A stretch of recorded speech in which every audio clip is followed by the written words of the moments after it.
ça sent le beurre, ça sent notre vie, quoi, notre inscription dans une histoire, dans une tradition.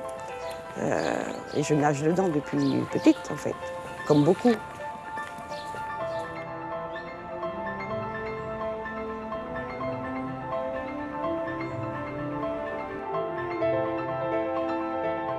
Elle évoque l'enfance. Elle a le goût de la mer et des grands-mères. C'est la Madeleine de Proust pour les Bretons. Les crêpes, c'est quelque chose qui, pour moi, c'est un lien, si tu veux. Ça réunit les gens. Tu vas me dire, n'importe quel plat va réunir les gens. Mais les crêpes en Bretagne, c'est pas n'importe quoi. Chacun l'aime soit croustillante, soit plus épaisse.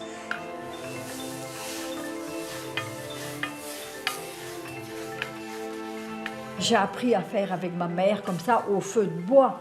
Hein, on était à la ferme, donc ma mère me disait tu prépares le bois, tu prépares le feu. Épaisse et moelleuse, fine, croustillante, crêpes ou galettes. Il y a autant de recettes que de crêpières. 100 pays, 100 façons de faire, qui se transmettent dans les familles bretonnes depuis des siècles.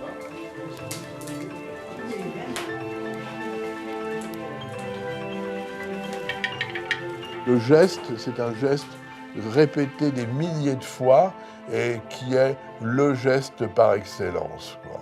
C'est un marqueur identitaire, au même titre que les fraises de Plougastel ou que les bols bretons. De Saint-Malo à Concarneau, en passant par le centre-Bretagne, du pays gallo aux terres bretonnantes, nous allons sillonner les routes de Bretagne, le seul endroit au monde où, au fil du temps, la crêpe, ce produit universel, aussi simple que le pain, est devenu l'emblème culinaire d'un territoire, comme une odeur enfouie au plus profond de la mémoire.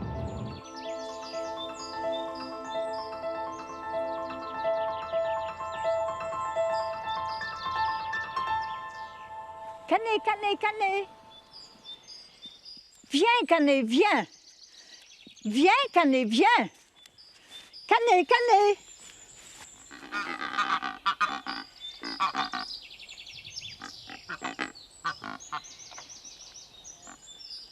Je me rappelle, j'avais dit à ma mère, moi quand je serai grande, eh ben, je ferai une maison et puis alors je ferai des crêpes dedans. Piti, piti, allez. Allez, piti, piti.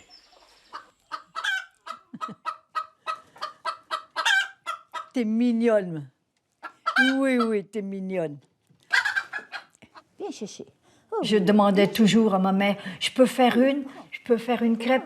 Oui, mais fais qu'une, hein, parce que tu vas gaspiller la pâte.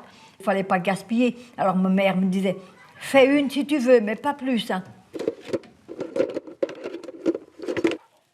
Voilà, ouais. On a deux, hein.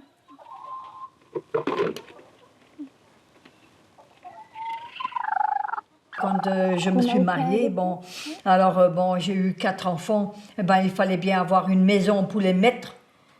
Et puis après, il fallait bien payer la maison. Eh ben, que faire? Eh ben, j'avais pas de métier entre mes mains. Moi, j'ai travaillé dans la ferme avec mes parents. Eh ben, j'avais rien. Et il fallait, la maison était à payer quand même. Eh ben, il a bien fallu trouver quelque chose. Mélange bien ma farine pour qu'elle prenne de l'air.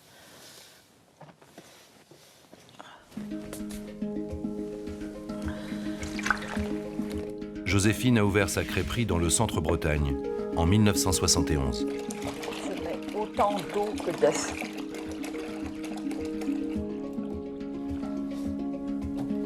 Depuis la fermeture de sa crêperie il y a 20 ans, Joséphine n'a jamais cessé de faire des crêpes. Les mains dans la pâte, depuis toujours. J'ai mis un peu trop d'eau. Joséphine, une vie de crêpière.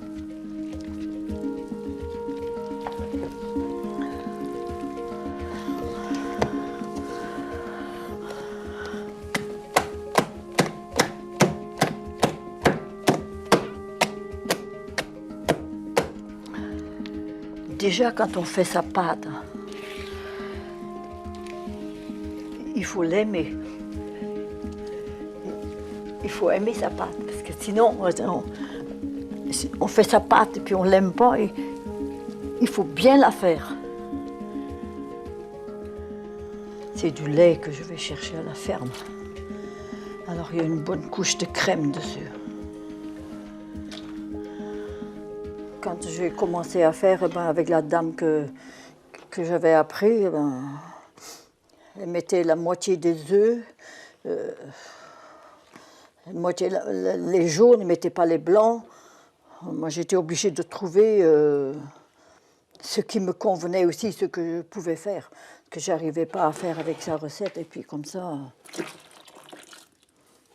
puis à force de faire, on apprend. C'est ça. Tant de farine, tant de lait, tant d'œufs.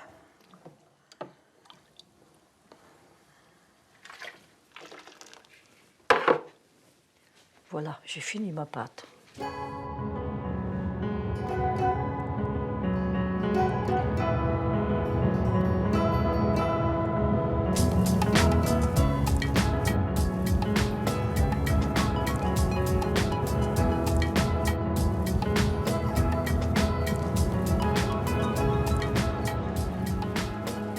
Au bout du Finistère et au fond de la rade de Brest, la Frégate, une des meilleures crêperies de la région, s'est amarrée dans le port du Fou. Elle est tenue par un virtuose de la beurre-sucre.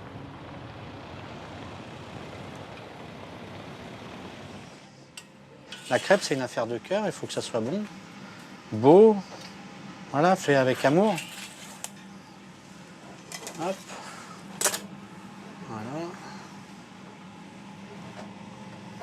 Voilà Mélanie, crêpe complète à l'andouille plus salade. À l'origine, il était pâtissier-boulanger, elle, serveuse. Ah non, j'ai fait la forestière, c'est lui. Christophe et Sylvie Beuriot se sont croisés à Paris, se sont aimés dans les montagnes suisses, où ils ont appris à faire des crêpes, avant d'atterrir dans le Finistère. Elle est bourguignonne, lui de Normandie, l'autre pays du beurre. Salade. Surtout, il faut mettre beaucoup de beurre. C'est ça, c'est le secret, parce que le beurre c'est un exauceur de goût. Il vient emprisonner toutes ces molécules de goût de blé noir, quoi. Et sans beurre, une crêpe, c'est pas la même chose.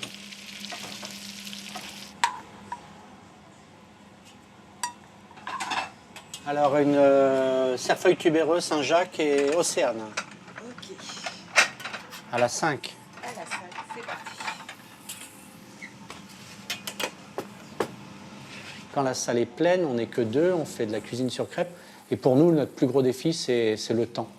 Chaque crêpe est peaufinée, on lui met des petits décors, on lui met des petites pousses, on cuit les Saint-Jacques à la minute. Et tout ça, ça prend quelques minutes, quelques secondes.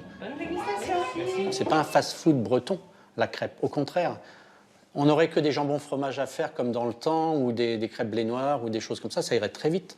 Maintenant, on a décidé, avec beaucoup de nos collègues, de montrer aussi d'autres facettes de la crêpe, gastronomique, entre guillemets.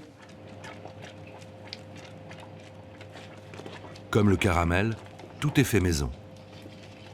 Une crêpe, ce n'est que du lait ou de l'eau, de la farine et des œufs. Alors, comment donner à un produit si simple ses lettres de noblesse? Christophe est un doudingue de la cuisine, et devant ses biliques, il sublime ses galettes. Depuis 10 ans, il participe au championnat des meilleurs crêpiers de Bretagne, autant dire la crème de la crêpe. En 2009, la première année, on a fait médaille d'or. 2011 aussi, on a regagné le concours. 2015, on a fait second, médaille d'argent. 2017, médaille d'argent aussi, de très peu de points. Et 2018, on a gagné. Voilà. Et on verra bien la finale des gagnants, ce que ça va donner. Dans quelques jours, Christophe va remettre en jeu son titre de meilleur crêpier breton.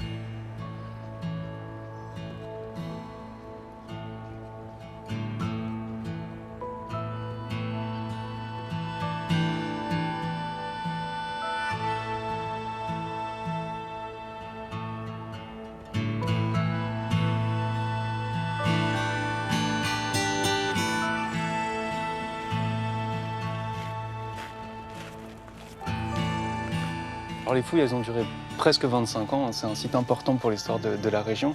Et les archéologues ont mis au jour presque 50 000 objets. Donc on a des quantités importantes, à la fois des ossements humains. Il y avait un cimetière à Landévennec, des objets artistiques et puis des objets de la vie quotidienne qui parlent vraiment de la vie des Bretons, la vie des moines, ici à Landévennec depuis le début du Moyen-Âge jusqu'à la Révolution française.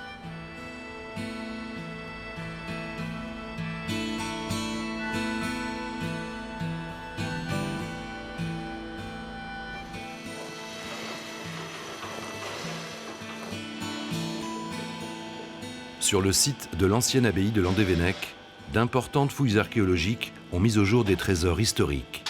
Témoignages exceptionnels de la vie des moines et des Bretons il y a près de 1000 ans. Les moines de Landévennec rayonnaient sur toute la Cornouaille, et bien au-delà. Si l'abbaye était riche et puissante, les moines bénédictins tenus par leur vœu de pauvreté ne possédaient rien en leur nom propre, sauf leur couteau et une cuillère. Et ça, c'est un témoignage assez rare pour l'histoire des Bretons en général, pour connaître l'évolution de leur mode de vie. C'est une cuillère qui date du XIe siècle, quand même, il faut s'imaginer, en bois de noisetier. On imagine bien le moine qui l'utilisait tous les jours pour boire sa bouillie. On est vraiment sur un objet qui parle de l'intimité de ces populations du milieu du Moyen-Âge.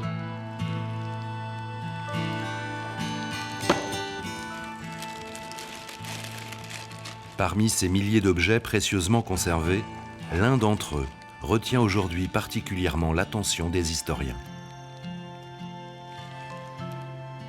Cet objet, c'est peut-être l'un des ancêtres de la bilique moderne, qui fait le même diamètre, 40 cm, qui sert aujourd'hui à faire les crêpes dans les familles bretonnes. Et alors, il y a plusieurs choses qui sont intéressantes. D'abord, son matériau qui est surprenant aujourd'hui. On n'imagine pas avoir comme ça des galettières en terre cuite. Et puis aussi qu'on va retrouver sur cette galettière des traces de matière grasse qui donnent une couleur noire à la surface. C'est beaucoup de matière grasse accumulée et recuite pour rendre la céramique anti-adhésive en fait. Cette couche de graisse a été analysée et les archéologues se sont rendus compte qu'il s'agissait en fait de beurre. Donc voilà, et ce beurre a été cuit à très haute température, à des manières répétées, donc à plus de 240 degrés. Et en fait, il faut voir que 240 degrés, c'est à peu près la température qu'on a aujourd'hui pour faire des crêpes sur le bilic. On va pouvoir observer de très près des traces de couteaux, peut-être des couteaux qui ont servi, des outils tranchants qui ont servi à retourner la préparation qui était à l'intérieur, la crêpe ou le fard qui était en train d'être cuit dedans. Là, on n'est pas dans la vie d'apparat, dans l'exceptionnel, on est vraiment dans l'utilisation au quotidien d'un objet qui va permettre de faire de vivre au jour le jour, et donc on est vraiment sur la vie de ces personnes, sur leur intimité.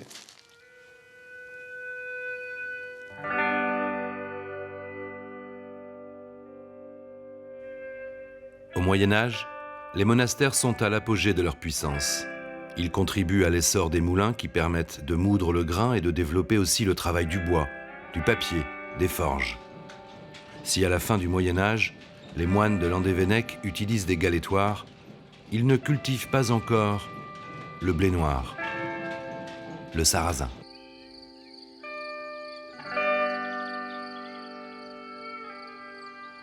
Longtemps, le sarrasin a été à la Bretagne ce que la pomme de terre était pour les paysans des Flandres ou d'Irlande, le moyen de nourrir les campagnes et de supporter les disettes. Depuis 150 ans, cette plante miraculeuse, capable de pousser en 3 mois sur des terres pauvres, fait tourner le moulin de la fatigue, l'un des plus vieux de Bretagne.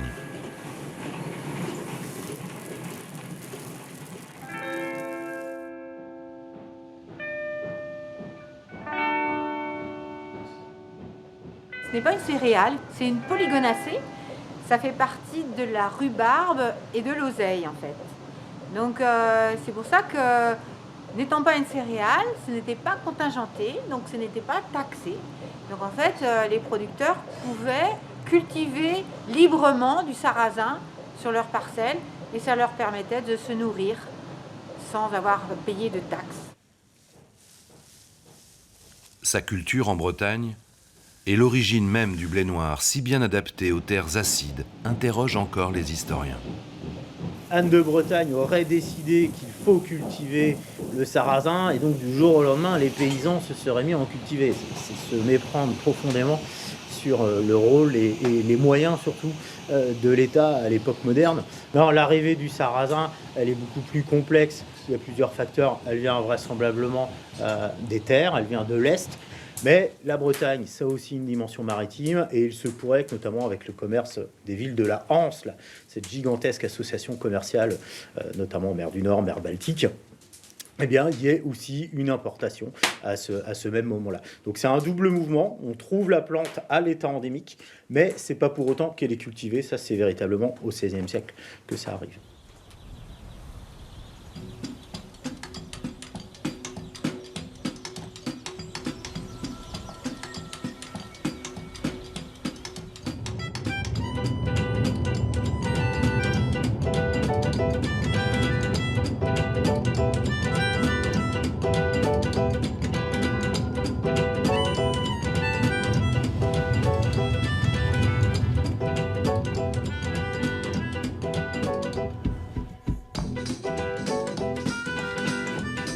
Je te laisse ouvrir. Hop. Christophe est un enfant du centre-Bretagne. Dans quelques jours, avec Pauline, ils vont devenir les gérants de cette crêperie, le coin tranquille. Un saut dans l'inconnu, ou presque.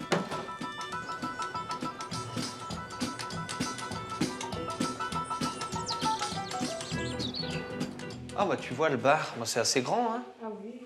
Ça fait 4, 8, 12... Christophe travaillait dans une radio locale, en langue bretonne. C'est vraiment bien, maintenant c'est Pauline la salle, quoi. était aide-soignante dans une maison de retraite. Donc 3 salles. Le défi pour ce jeune couple est de relancer cette crêperie, isolée dans la campagne de Kistinic, dans la vallée du Blavet.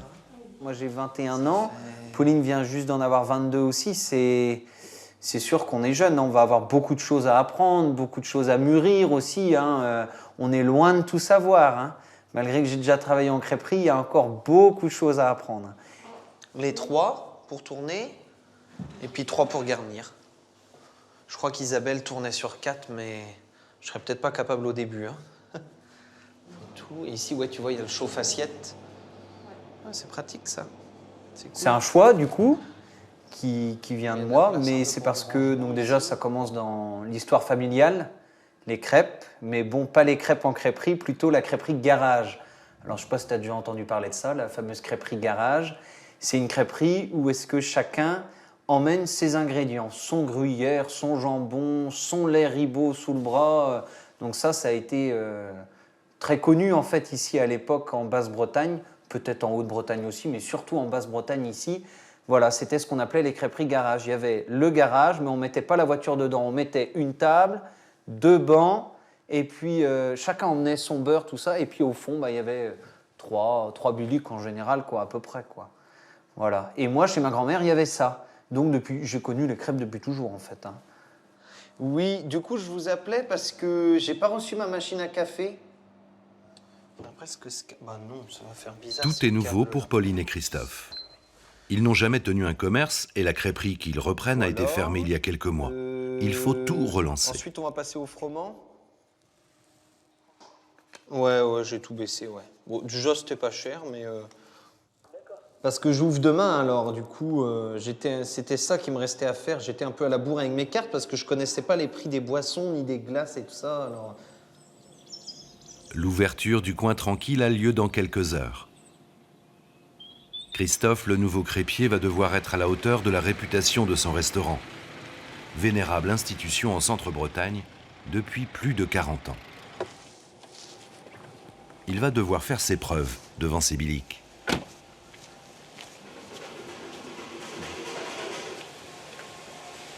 Bonjour.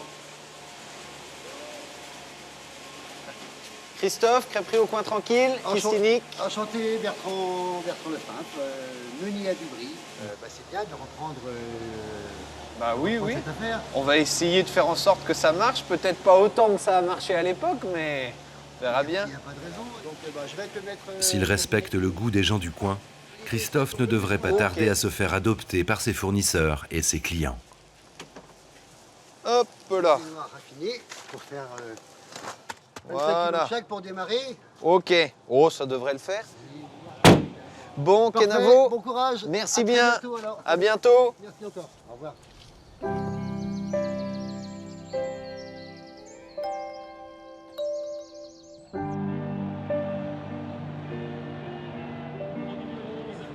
Zambelli, numéro 12, Nakana Borutou. En numéro 13, Vassi Thierry, Narumaza. Il existe une autre institution en Bretagne, aussi célèbre que la crêpe complète. La galette saucisse. Les crêpes sont toujours liées à un terroir, aussi sûrement qu'un supporter à son club fétiche.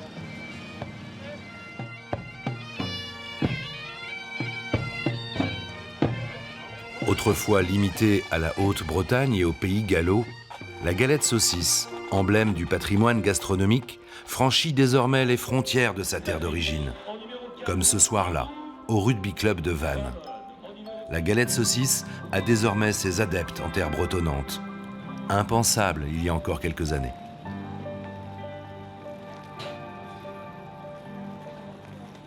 Car le fief de la galette saucisse reste le pays gallo, territoire des galettes épaisses et moelleuses.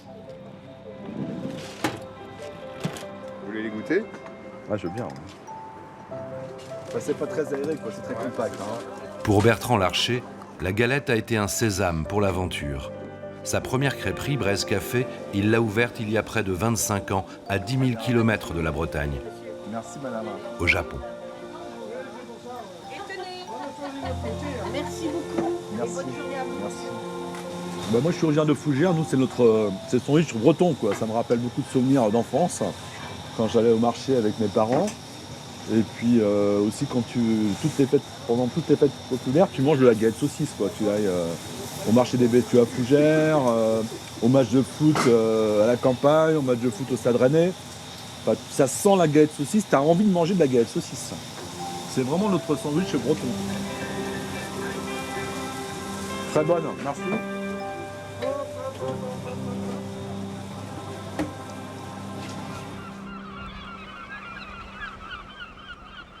Désormais, le crêpier de Saint-Malo possède 9 crêperies au Japon et 5 en France.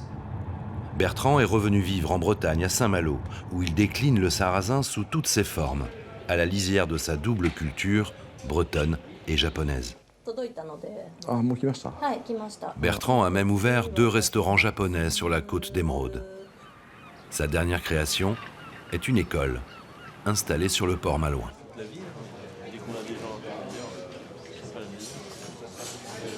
Donc on a créé cette école avec un restaurant d'application. Pour moi, c'est très important. C'est-à-dire qu'il y a une salle à manger, il y a une cuisine. Donc les crêpiers peuvent voir les clients peuvent aussi apercevoir le geste du crêpier, les produits. Et voilà, c'est un vrai échange. Et Odile est aux galettes aujourd'hui. Odile aux galettes, Marine aux galettes et Teva aux crêpes. Très bien. Elle a été beurrée la crêpe, Teva? Oui. Très bien. Un petit peu, il manque un petit peu ici. Voilà, c'est bien, la matière, c'est important. La générosité. Ce sont des gourmandises, les crêpes, crêpes dessert, enfin, voilà. Donc, ouais, non, c'est un plaisir. Et puis moi, ça me réconforte aussi parce que, voilà, après toutes ces années, je suis content de revenir aux fondamentaux du métier. Voilà, j'ai envie de transmettre. Je pense que j'ai aujourd'hui... après toutes ces années, voilà, je pense que j'ai envie de partager. C'est pas grave, c'est les premières. On dénombre 1500 crêperies en Bretagne. On y mange 5 fois plus de crêpes qu'ailleurs, au bas mot. Pourtant, le métier de crêpier n'a plus vraiment la cote. Il y a une crise des vocations, un comble au royaume du Bilic. Ça va pas être assez saisi. On ne s'improvise pas crêpier du jour au lendemain. Cette école, comme d'autres en Bretagne, veut transmettre un savoir-faire et redonner le goût de la crêpe. Bon, c'est pas mal pour des premières sur 2 plaques. Très bien. Le geste peut paraître simple. Après, une fois qu'on met la main à la pâte et qu'on commence à tourner, on se rend compte qu'il y a un vrai geste. Et non, c'est pas simple, c'est beaucoup de rapidité en fait. C'est beaucoup de rapidité, c'est une bonne mise en place avant le service. Une fois que c'est parti, c'est parti.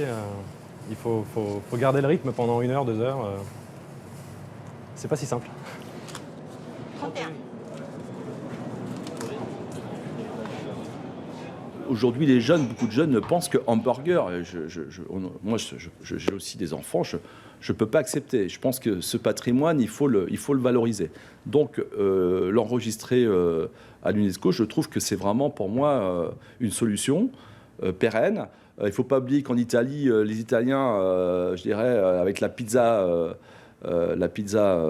napolitaine, ils ont réussi à protéger donc ce bien à l'UNESCO. Donc, pourquoi pas la galette? La galette de sarrasin, un jour classée au patrimoine de l'humanité. Et pourquoi pas la beurre-sucre aussi? Pour éviter une guerre de clochers au pays du Bilic, il faut bien comprendre que depuis la nuit des temps, la crêpe est à la langue bretonne ce que la galette est au parler gallo. C'est une tradition culinaire qui réunit bien plus les Bretons qu'elle ne les divise. Plus qu'ailleurs, la crêpe bretonne est le souvenir d'un pays imaginaire, de sens, de saveurs et d'enfance.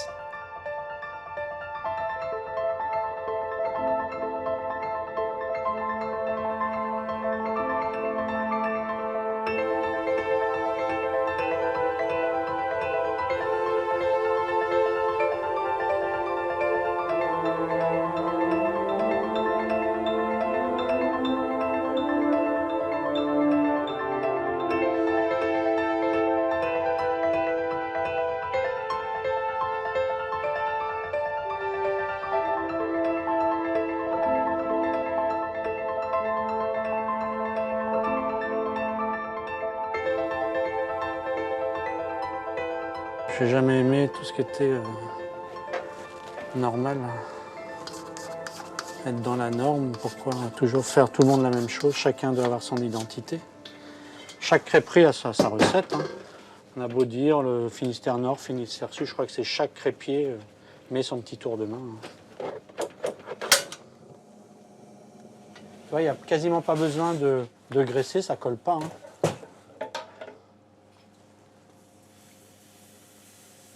Alors, beaucoup me disent que je tourne à l'envers. Beaucoup de crêpiers disent « Ah, comment ça se fait que tu tournes à l'envers? Il est où l'endroit de l'envers d'un rond ?» Moi, je veux bien qu'on m'explique. C'est le coup de poignet qu'il faut vraiment prendre. Tac. Là, tu arrives là. Quand tu arrives là, tu ne sais plus comment faire. Ben, hop, tu prends. C'est ce geste que tu dois maîtriser. C'est pas un geste justement rapide. Faut laisser le temps à la pâte de venir coller à ton bilic. Il faut bien attendre aussi que ton bilic soit à bonne température. Quand on fait une crêpe artisanale, déjà quand on pose la pâte, on voit le cercle où on a posé la pâte au premier coup. Ensuite, on voit les premiers coups de roselle qui vient étaler la pâte là, là, là, là, là, là. Voilà. Donc c'est très reconnaissable. Hein. Et en fait, c'est comme un arbre, comme un tronc d'arbre, quoi. Voilà. On voit toutes les stries. Alors, ça dépend aussi comment tu le tournes. Tu peux faire des plus grandes ou plus petites. Il faut essayer d'être régulier, quoi. Voilà. Tac. Et après, on vient mettre du beurre, comme ça, déjà, pour commencer. Un breton sans beurre, il meurt. Et ça ne fait pas grossir, en plus, les mecs. C'est vrai, hein. Voilà. Tu vois, là, ce côté-là, il est bien cuit. Donc, je vais garder ce côté-là qui va rester vachement crase. Tu vois, là. Et là, je ne viens pas directement là. Je laisse un petit bord pour que toute cette partie-là devienne crase, croustillante, encore plus que le reste. Elle va devenir presque cassante dans l'assiette, mais c'est volontaire. Hein. Tu vois. Et là, tu viens alimenter, il faut que ça traverse. À quelques jours du concours de meilleur crêpier de Bretagne, Christophe Beuriot répète ses gammes, tout seul, après le service. On le fait pour gagner, bien sûr. Hein. Un concours, sinon, moi, je ne le fais pas. Hein. Moi, je suis plutôt très compétiteur. Mais après, moi, je ne serais pas déçu d'être 2e ou 3e. C'est le jury qui décide. Hein. Souvent, ça se joue à des petits détails, des dixièmes. Et ce jour-là, le jury a décidé que la crêpe était pas à leur goût ou ils ont préféré une autre. Et on est tout à fait prêt à assumer. Hein.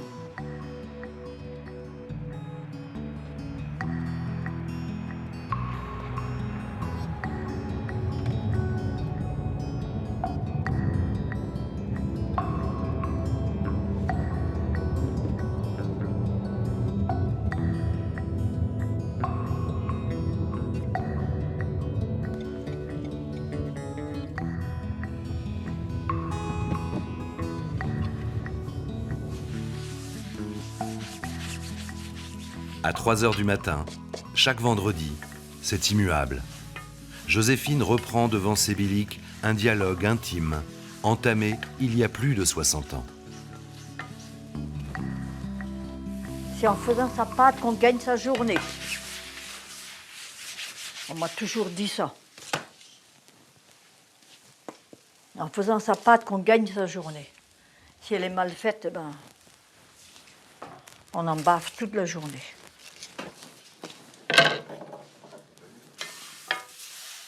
Et on ne mange plus autant de crêpes qu'on faisait avant. Avant, il y avait des réunions de famille, il y avait des anniversaires. Maintenant, il y en a toujours. Mais c'était toujours les crêpes qui étaient sur la table. Les fiançailles, tout ça, les mariages. Il y avait des crêpes, des crêpes, des crêpes. Les temps ont changé, mais Joséphine continue de faire des crêpes pour ses nombreux enfants et petits-enfants. Je me fatigue à faire, mais c'est mon corps qui se fatigue. Mais pas moi. Une fois que j'ai fait la sieste un petit peu, que ça y est, j'ai récupéré, bon, je suis prête à repartir. Quand on a du goût à vivre, ben, on ne sent pas ces douleurs non plus. Je vous dirais bien quelque chose, mais en breton, parce qu'en français, ça ne fait pas bien. On den koch, han ne se drugau, ne te propre. Vous savez ce que ça veut dire? Une personne âgée, d'un cours, une personne âgée, qui n'a pas des douleurs, ben, elle n'est pas bien. Mais ça fait mieux dire ça en breton.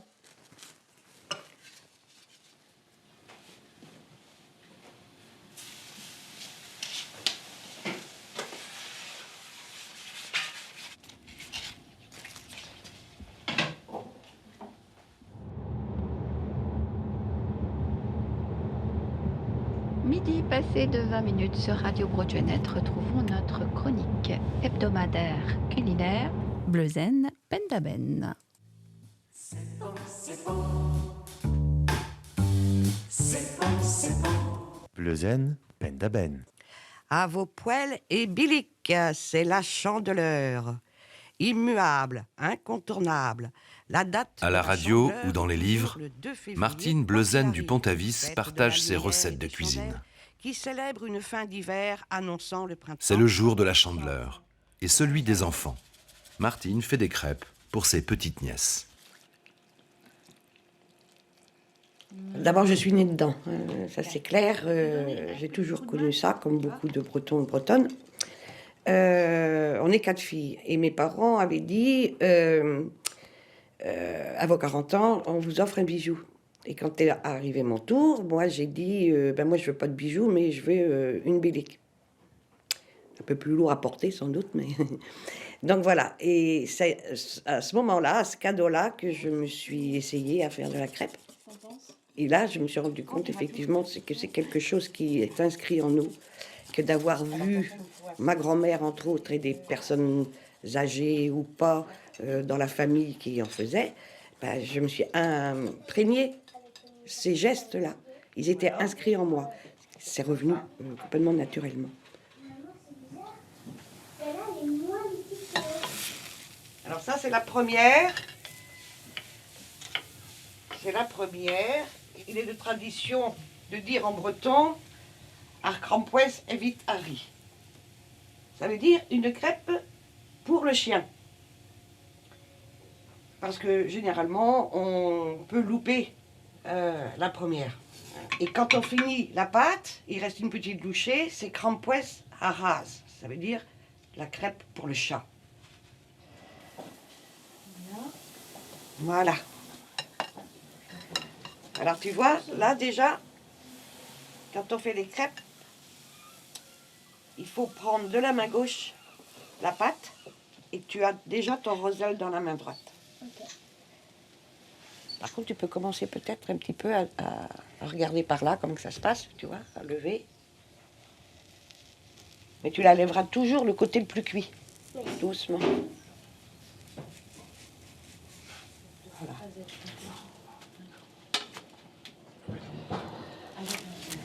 Le témoin passe, enfin, pas le témoin, la roselle passe. C'est comme ça qu'on gardera notre identité en Bretagne aussi, par ça.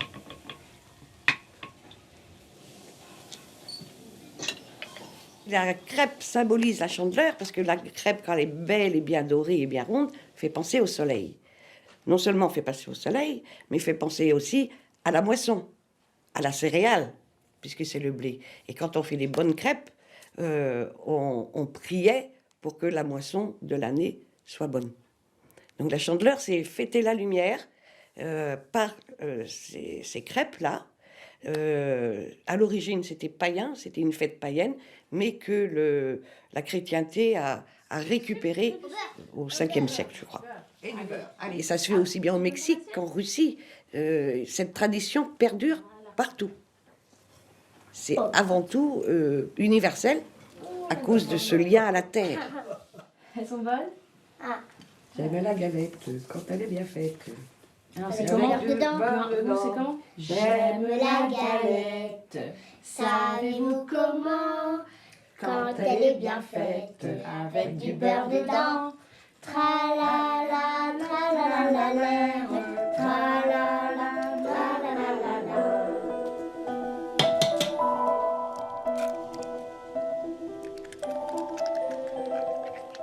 C'est d'abord cette pâte qui importe, puis la farine, le lait, le feu, l'âme de cette nourriture paysanne. Au fil du temps, la crêpe va sortir de l'intimité des fermes.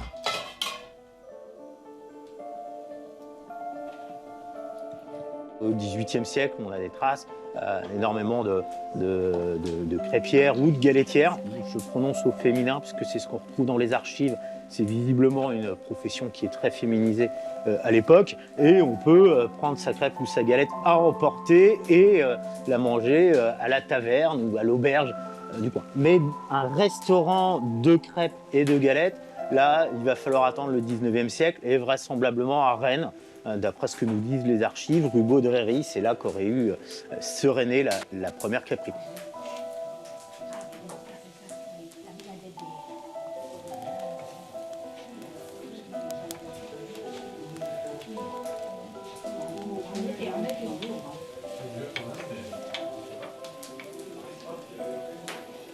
Au XIXe siècle, il y a beaucoup de guerres et il y a beaucoup de... les hommes partent longtemps et les femmes se retrouvent seules à élever leurs enfants et il faut trouver une profession. Alors, il y a des femmes qui vont de ferme en ferme pour faire des crêpes.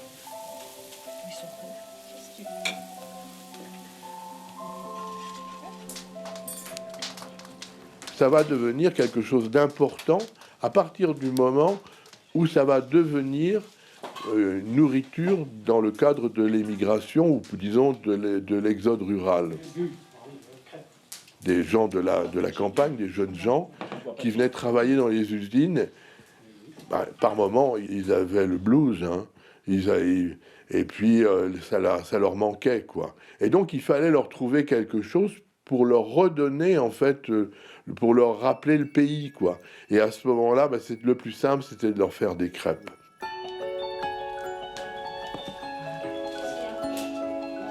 La crêpe, remède à la mélancolie de la diaspora bretonne.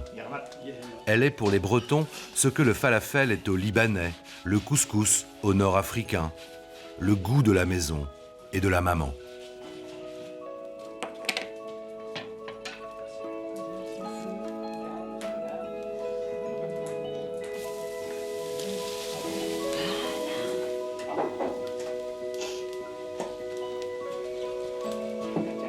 Marie-Alice n'a pas eu. Marie-Alice n'aime pas les crêpes. Oh, Marie-Alice, c'est la crêpe juste. Hein? C'est une belle figure. Hein?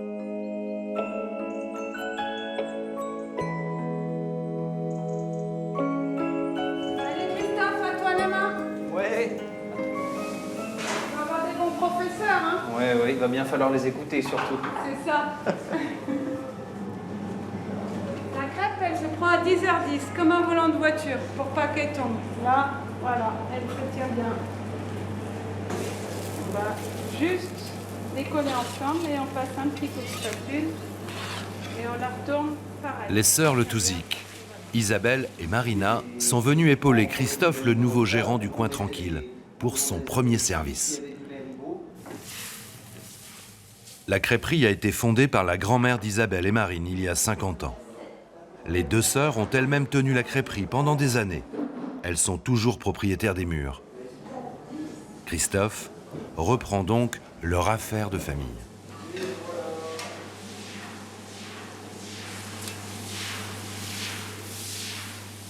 Moi, je suis là vraiment pour le savoir-faire, quoi. Après tout, c'est du pain béni. On t'explique comment faire, on te montre comment faire, et puis on ne serait pas encore content. Ce serait triste quand même. Et aujourd'hui, si tu cherches à apprendre, tu as toujours des gens qui voudront t'apprendre. Alors, ce sera dur au début, c'est comme tout, mais quand tu sauras le faire, toi, à ton tour, tu pourras le transmettre. Il a le bon tour de main. C'est la douce. Il rajoute un peu d'eau, elle était un peu épaisse. Parfait. Il est bon pour un service à 100 couverts. Ouais, Et c'est ça qui est bien ici à Saint-Hugues-du-Hal, parce que la famille Touzic, c'est vrai qu'Isabelle, tout de suite, comme Marina, ils m'ont dit, il n'y a pas de souci, on te montre la façon de faire les crêpes, on te montre la pâte à crêpes. Il n'y a pas beaucoup qui auraient fait ça, vouloir te montrer, vouloir que ça marche, vouloir qu'on réussisse, venir donner un coup de main, il ne faut pas rêver. Il n'y a pas tout le monde qui aurait fait ça. C'est une chance énorme, énorme. Christophe a déjà travaillé dans une crêperie. Pour réussir son pari, il sait qu'il ne doit pas bousculer les habitudes, s'adapter au goût de la clientèle locale. Francine Nouéli. Ce qu'on attend du petit nouveau, ce sont des crêpes fines, écrases, à l'ancienne. Ah oui, d'accord. Crêperie Maucourt. C'est Maucourt en breton, c'est la crêperie à l'ancienne mode, quoi. Et c'est pas du tout péjoratif. C'est une crêperie dans la tradition. Voilà. Des crêpes simples, pas de chichi, et puis bien sûr du jambon et du gruyère quand même. Mais voilà. Des bonnes crêpes bien beurrées, bien fines s'il faut, bien épaisses. Et ici, je pense que si on continue à faire ça, on aura toujours une clientèle d'anciens et de plus jeunes aussi. Mais pour ces crêpes-là.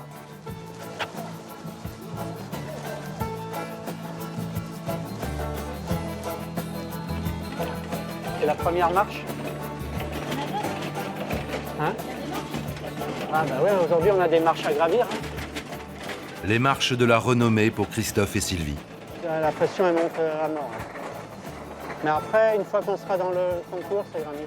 Cela fait des semaines qu'ils attendent ce moment. Alors, nous on se met où? Là? Là-bas au fond? Tout au fond? Cette fois, le concours de meilleurs crêpiers de Bretagne réunit les vainqueurs des 10 dernières éditions. À de rares exceptions, ils sont tous du Finistère. Ça, j'ai pas besoin. Christophe est favori pour le titre, qu'il a remporté à 3 reprises. Donc cette année, on a décidé de travailler le homard et le filet mignon fumé, l'andouille de Guémené. Donc voilà pour les produits salés. Donc bien sûr, vous avez le panier. La tension est palpable. D'utiliser tous les produits, vous faites ce que vous voulez. Ouais, c'est chaud, c'est un truc qu'on n'a jamais fait. Mais non, c'est bien.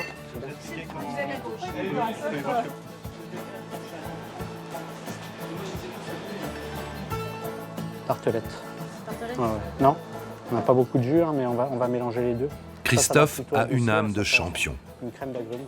Ce concours est pour lui une manière de sublimer son travail et d'exprimer son amour de la Bretagne. Une coiffe bigouden en meringue. On essaye de faire de la dentelle, là.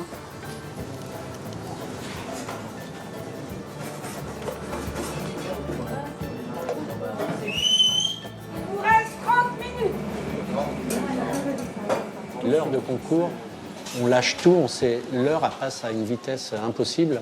Et moi, je vois pas le temps passer et ça me crée une montée d'adrénaline qui est super agréable. 4 minutes.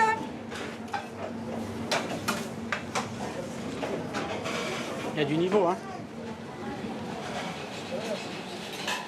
L'heure de vérité approche. Les concurrents doivent présenter 4 crêpes devant le jury. Moi, le homard, il faut que je commence à le cuire. 2 au beurre et 2 autres garnis. Pour accompagner le homard, Christophe a prévu une sauce aux algues. On va goûter. On va juste faire un truc un peu rigolo comme ça, puis je vais mettre de la chantilly au dernier moment. Ah, c'est salé. Ils sont dans le sel, ces trucs-là, c'est pas bon. Faut pas les mettre. Il aurait fallu les dessaler avant. C'est pas bon. Hein. À quelques minutes de passer devant le jury, Christophe va devoir modifier sa préparation. Là, le concours, il joue maintenant. Hein. C'est maintenant qu'il faut être bon et penser déjà la crêpe qu'on va envoyer, comment elle va être faite. Ce sont que les petits détails, mais c'est ces petits détails qui nous font peut-être des petites différences. Au moment où on apporte la crêpe, il faut vraiment que le jury se dise « Waouh !»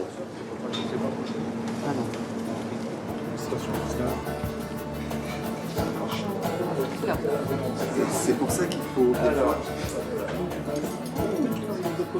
Après un après-midi de préparation en cuisine, sous tension, Christophe attend la décision des jurys. L'enjeu est important pour tout le monde. Une première place est la garantie de voir le chiffre d'affaires de sa crêperie augmenter de 30% pendant quelques mois. Le gagnant de cette 10e édition est Catherine Bezit.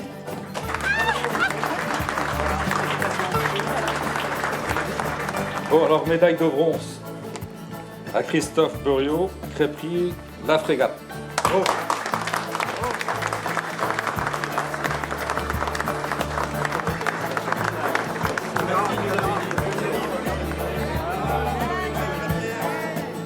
Alors pour les gagnants et pépip, Oui, un petit peu déçu, ouais. Mais pourquoi? Parce qu'on veut toujours gagner. Mais j'avais jamais eu le bronze et notre fille nous avait annoncé 2e ou 3e. Donc elle s'est pas trompée. C'est bien. Non, mais on est content. Hein.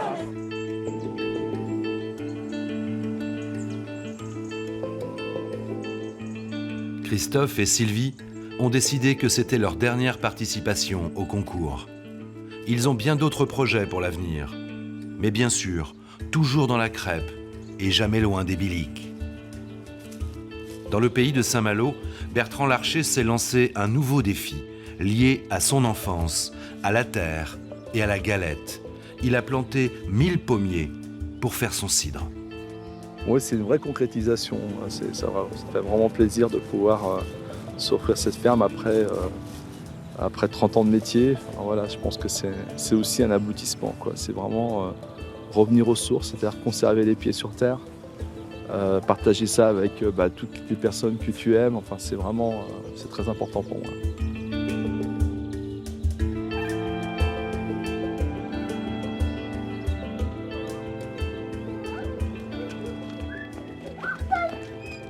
Au coin tranquille, Christophe, le nouveau crêpier, a trouvé son rythme et son équilibre de vie. Et tu serviras 2 crêpes par 2 crêpes comme ça. C'est vraiment essayer de maintenir ce qui était fait. Tu vois, c'est toujours cet esprit-là. Comme moi, ça m'évoque beaucoup de choses, quoi. Ce que faisaient les anciens, tout ça. Il y a beaucoup de choses qui sont en train de disparaître. Hein. Il y a un lien aussi avec la langue bretonne, tu sais, dans tout ça. Hein. Tout ça est en train de disparaître. Et puis on se dit, oui, alors t'entends beaucoup, oui, c'était mieux avant, mais pourquoi pas essayer de maintenir ce qui se faisait avant en essayant de le mettre, pas trop au goût du jour, mais en essayant de maintenir ce qui se faisait avant, tout simplement, voilà.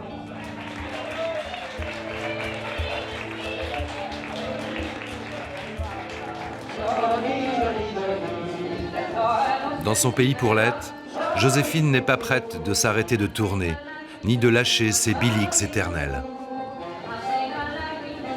Quelquefois, on dit ça, hein. Je ne sais pas ce que je vais faire dans l'autre monde, Mais je ne ferai surtout pas ce que j'ai fait sur la terre.